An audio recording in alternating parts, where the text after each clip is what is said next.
All right, so episode 5. We're back. Lay it on me. What were you saying when you were on the street in Vegas? Essentially, basically what I was saying was, you could not like guns all you want, but in the moment that you need one, you love the fact that you had one. And it's not because you love guns at that moment, but it's because you love your life. Value life. Yeah, I wasn't sure how I felt about that when you said that, because, you know, I've never been put in a situation where I've been tested in that way. Do you have to be? Do you seriously think from an ideological standpoint that you would choose your ideologies over your life in that moment? Actually, perhaps, if I'm getting getting Socratic about You'd it. You'd be a martyr to my beliefs. You know, in a situation where I'm confronted by a would-be attacker or something like that, I like to think that I would be able to de-escalate the situation, even if he did pull a gun on me. And, you know, maybe emptying my wallet might be the price of doing that. But until it's not, then what? Well, what? Here, dude, here's my wallet. What, you're gonna shoot me now? I really don't think that you don't think that happens? It happens all the time. Every day. No, it actually does happen every day. And do people die? As much as we love to mock it, it happens all the time. Like people die, like get people robbed die. In 19. Wait, are we living in reality here? No, but why are we questioning this? We know this happens. But still, what you said on the street in Vegas, you know, I mean, yeah, it left me questioning, right? Like, how do I feel about that?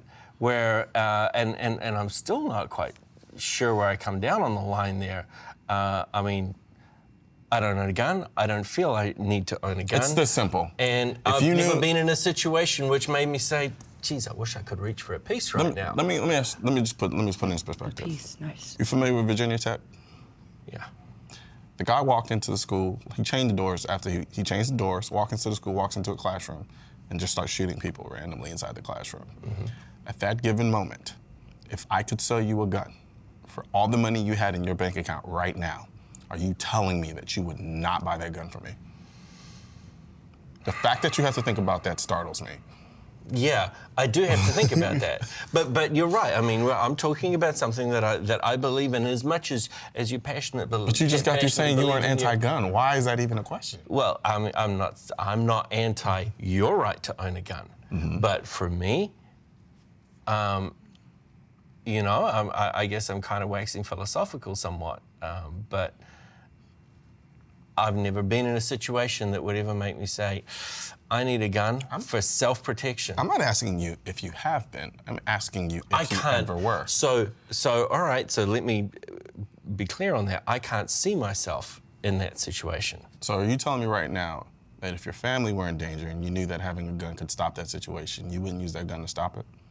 I don't know that a gun could stop that from happening. I don't know that. No, I just gave you the circumstance.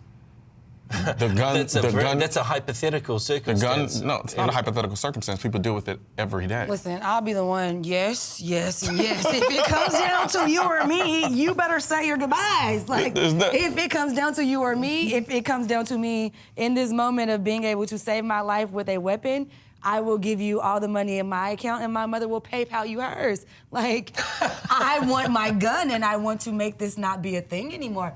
I don't care. I have no problem with saying that. I can't. Totally fine. Morals be damned. I got to stay with my position on this. You're a good man. I've never seen myself in a position where I would ever consider. There's no way. I really do. I don't believe you. I have to call BS. I don't believe you. You need more people. Don't believe that. I don't believe that. Well, so let me get this straight. What exactly are you grappling with right now in terms of having a gun in that situation to deal with the issue at hand, knowing that is the best tool for your defense at that moment? What would you do in the case of Virginia Tech if you were in that classroom? It's okay, I mean, you can say it. Here's the thing. Do I have to end a person's life? No. See, That's not what he said. I think that's the thing though that people that have misconstrued. Me owning a gun isn't about me wanting to take someone's life. It's wanting to stop you from taking mine. Yeah. That's it. So if if that means ending someone else's life, no, as opposed to having mine ended, then I mean that's really like the ultimate. I said it before, and I'll say it again. I rather deal with being on my therapist's couch talking about how I can't sleep at night than to be in a grave.